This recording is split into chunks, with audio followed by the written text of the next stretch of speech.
Hi, ನಾನು ಭವ್ಯ. ನೆನಪಿದ್ದೀನ ನಾನು ಒಂದ್ಸರಿ ನಮ್ಮದು ವೆಲ್ನೆಸ್ ಸೆಂಟರ್ಗೆ ನಾನು ಆ್ಯಕ್ಚುಲಿ ನಿಮ್ಮನ್ನು ಇನ್ವೈಟ್ ಮಾಡಿದ್ದೆ. ಬನ್ನಿ, ನಮ್ಮೊಂದು ವೆಲ್ನೆಸ್ ಸೆಂಟರ್ ಇದೆ. ನಾನು ತುಂಬ ದಿವಸದಿಂದ ನಾನು ಹೋಗ್ತಾ ಇದ್ದೀನಿ, ತುಂಬ ಜನ ಕೋಚ್ ಮಾಡ್ತಾ ಇದ್ದೀನಿ. ಪರ್ಸ್ನಲಿ ನಾನು ತುಂಬ ಚೆನ್ನಾಗಿದ್ದೀನಿ ಅಂತ. ಅದ್ರ ಜೊತೆ ನಾನು ಇನ್ನೊಂದು ಹೇಳಿದ್ದೆ, ಸೊ ನೀವು ನಮ್ಮ ಸ್ಟೇಟಸ್ ಫಾಲೋ ಮಾಡಿ ಟಿಪ್ಸ್ ಸಿಗುತ್ತೆ. ಸೊ ಎವ್ರಿ ವೀಕ್ ನಿಮಗೆ ಟಿಪ್ಸ್ ಕಳಿಸ್ತೀನಿ ಅಂತಲೂ ಹೇಳಿದ್ದೆ. ಸೊ ಇವತ್ತು ನಾನು ನಿಮಗೆ ಟಿಪ್ ಕೊಡ್ತಾ ಇದ್ದೀನಿ. ಟಿಪ್ ಅಂದ್ರೇನು, ವೆರಿ ಇಂಪಾರ್ಟೆಂಟ್. ನೀರು. ತುಂಬ ಜನ ನೀರನ್ನೇ ನೆಗ್ಲೆಕ್ಟ್ ಮಾಡ್ತಾರೆ, ಎಸ್ಪೆಷಲಿ ನಾನು ಅಷ್ಟೇ. ಮೊದಲು ನೀರು ಕುಡಿಯೋಕ್ಕೆ ಬೇಜಾರು, ಮತ್ತು ಪದೇ ಪದೇ ವಾಶ್ರೂಮ್ಗೆ ಹೋಗ್ಬೇಕಂತ ನಾನು ನೀರೇ ಕುಡಿತಾ ಇರಲಿಲ್ಲ. ಬಟ್ ಈ ವೆಲ್ನೆಸ್ ಸೆಂಟರ್ಗೆ ಬಂದಮೇಲೆ ಗೊತ್ತಾಗಿದ್ದು, ಒಂದು 2.5 ಇಂದ 3 ಲೀಟ್ರ್ ನೀರು ಕುಡಿಯೋದು ಎಷ್ಟು ಇಂಪಾರ್ಟೆಂಟ್ ಎವ್ರಿ ಡೇ ಬೇಸಿಸಲ್ಲಿ ಅಂತ ಗೊತ್ತಾದ್ಮೇಲೆ ಆ್ಯಕ್ಚುಲಿ ನಾನು ಎವ್ರಿ ಡೇ 2.5 ಇಂದ 3 ಲೀಟ್ರ್ ಆರಾಮಾಗಿ ಕುಡಿತೀನಿ. ನಂಗೆ ಅನ್ನಿಸ್ತಾನೆ ಇಲ್ಲ, ಮೊದಲು 2 ಲೀಟ್ರ್ ಅಂದರೆ ಅಯ್ಯೋ 2 ಲೀಟ್ರ್ ಕುಡಿಬೇಕಾ ಹಿಂಗೆ ಅನ್ನಿಸ್ತಾ ಇದೆ. ಸೊ ಈಗ ಈ ಟಿಪ್ ನಿಮಗೂ ಹೆಲ್ಪ್ ಆಗ್ಬೋದು, ಯಾವ ಥರ ಒಂದು ದಿವಸದಲ್ಲಿ 2.5 ಇಂದ 3 ಲೀಟ್ರ್ ಕುಡಿಯೋದು ಅಂತ. ಸೊ ನಾನು ಹೇಳ್ತೀನಿ, ಕೇಳಿಸ್ಕೊಳ್ಳಿ, ಅಳವಡಿಸ್ಕೊಳ್ಳಿ, ನಿಮ್ಮ ಫ್ಯಾಮಿಲಿ ಮೆಂಬರ್ಸ್ಗೆ ಹೇಳಿ, ತುಂಬ ಚೆನ್ನಾಗಿ ಅವ್ರಿಗೆ ಹೆಲ್ಪ್ ಆಗುತ್ತೆ.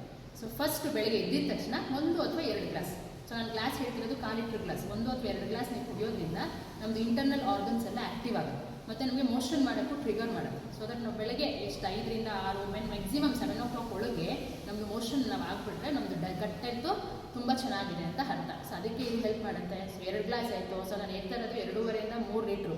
1/4 ಲೀಟ್ರ್ ಗ್ಲಾಸಲ್ಲಿ ಒಂದು 10 ಗ್ಲಾಸ್ ಕುಡಿದ್ರೆ ಎಷ್ಟಾಯಿತು? 2.5 ಲೀಟ್ರು. 12 ಗ್ಲಾಸ್ ಕುಡಿದ್ರೆ 3 ಲೀಟ್ರು. ಸೊ ಈಗ ಆಲ್ರೆಡಿ 2 ಗ್ಲಾಸ್ ಆಯಿತು.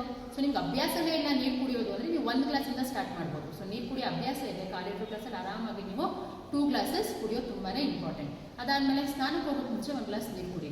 ಯಾಕಂದರೆ ನಮ್ಮದು BP ಏರುಪೇರು ಆಗೋ ಚಾನ್ಸಸ್ ಜಾಸ್ತಿ ಇದೆಯಂತೆ ನಾವು ಮೇಲಿಂದ ನೀರು ಹಾಕ್ಕೊಂಡಿದ್ದ ತಕ್ಷಣ. ಹಾಗಾಗಿ ನಾವು ನೀರು ಕುಡಿದು ಹೋಗೋದ್ರಿಂದ ಅದಕ್ಕೆ ನಿಮಗೆ ಹೆಲ್ಪ್ ಆಗುತ್ತೆ. ಅದಾದಮೇಲೆ ಪ್ರತಿ 3 ಊಟಕ್ಕೂ ಅರ್ಧ ಗಂಟೆ ಮುಂಚೆ, ಬಿಕಾಸ್ ನಮ್ದು ಇಲ್ಲಿ ಏನು ಪೈಪ್ ಇದೆಯಲ್ಲ ಈಸೋಫೆಗಸ್, ತುಂಬ ಸಣ್ಣ ಪೈಪು, ನಾವು ಜ್ಯೂಸ್ ಕುಡಿತೀವಲ್ಲ ಅಷ್ಟು ಸಣ್ಣ ಪೈಪ್ ಅದು. ಸೊ ಅದು ಡಿಸ್ಟರ್ಬೆನ್ಸ್ ಇರಬಾರ್ದು. ಸೊ ಅರ್ಧ ಗಂಟೆ ಮುಂಚೆ ನೀವು ನೀರು ಕುಡಿಯೋದ್ರಿಂದ ಇದು ಟ್ರ್ಯಾಕ್ ಕ್ಲೀನಾಗಿರುತ್ತೆ. ನೆಕ್ಸ್ಟ್ ನೀವು ಊಟ ಮಾಡುವಾಗ ನಿಮಗೆ ಮಧ್ಯದಲ್ಲಿ ನೀರು ಕೇಳಲ್ಲ. ಹಿಕಪ್ಸ್ ಅಂದರೆ ಏನು ಬಿಕ್ಲಿಕ್ಕೆ ಬರಲ್ಲ. ಸೊ ಈಸಿಯಾಗಿ ಊಟ ನಮ್ಮದು ಎಂಜಿಲಲ್ಲೇ ಮಿಕ್ಸ್ ಆಗಿ ಡೈಜೆಷನ್ಗೆ ತುಂಬ ಚೆನ್ನಾಗಿ ಹೆಲ್ಪ್ ಆಗುತ್ತೆ. 3 ಹೊತ್ತು ಊಟ ಮಾಡ್ತೀವಿ ಅಂದರೆ ಪ್ರತಿ 3 ಊಟಕ್ಕೂ ಅರ್ಧ ಗಂಟೆ ಮುಂಚೆ 1 ಗ್ಲಾಸ್ ನೀರು ಕೊಡಿ. ಸೊ ಎಷ್ಟು ಗ್ಲಾಸ್ ಆಯಿತು?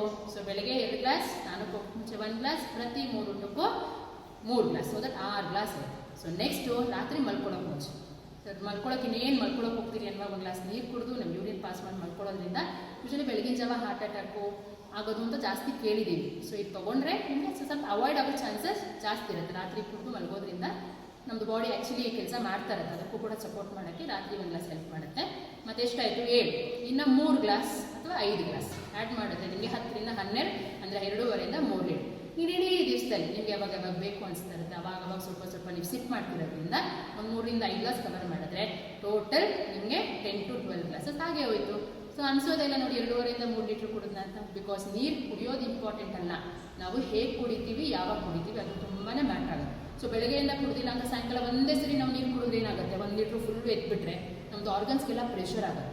ಅದರಿಂದ ಹಂಗಂತ ಹೇಳಿ 2.5 3 ಲೀಟ್ರ್ ಇಲ್ಲ ನಾನು ಇನ್ನೂ ಜಾಸ್ತಿ ಕುಡಿತೀನಿ ಅಂದರೆ ಅದು ಕೂಡ ಒಳ್ಳೆಯದಲ್ಲ. 4 ಲೀಟ್ರು 5 ಲೀಟ್ರು, ಸ್ವಲ್ಪ ಜನ ಹೇಳ್ತಾರೆ ನಾನು 6 ಲೀಟ್ರ್ ಕುಡಿತೀನಿ ಅಂತ. ನಾವು ಎಷ್ಟು ಜಾಸ್ತಿ ನೀರು ಕುಡಿತೀವೋ ನಮ್ಮದು ವಿಟಮಿನ್ಸ್ ಆ್ಯಂಡ್ ಮಿನರಲ್ಸ್ ಕೂಡ ಬಾಡಿಯಿಂದ ಕೊಚ್ಕೊಂಡು ಹೋಗ್ಬಿಡುತ್ತೆ, ಸೊ ನಮ್ಮದು ಯೂರಿನ್ ಮುಖಾಂತರ. ಸೊ ಹಂಗಾಗಿ ಜಾಸ್ತಿ ನೀರು ಕುಡಿಯೋದು ಒಳ್ಳೆಯದಲ್ಲ. ಅಂದರೆ ಹೇಳ್ತಾರಲ್ಲ, ಅಮೃತನೂ ಅತಿಯಾದರೆ ವಿಷ ಅಂತ. ಸೊ ಹಂಗಾಗಿ ನನ್ನ ಟಿಪ್ ನಿಮ್ಗೆ ಹೆಲ್ಪ್ ಆಗುತ್ತೆ ಅನಿಸುತ್ತೆ.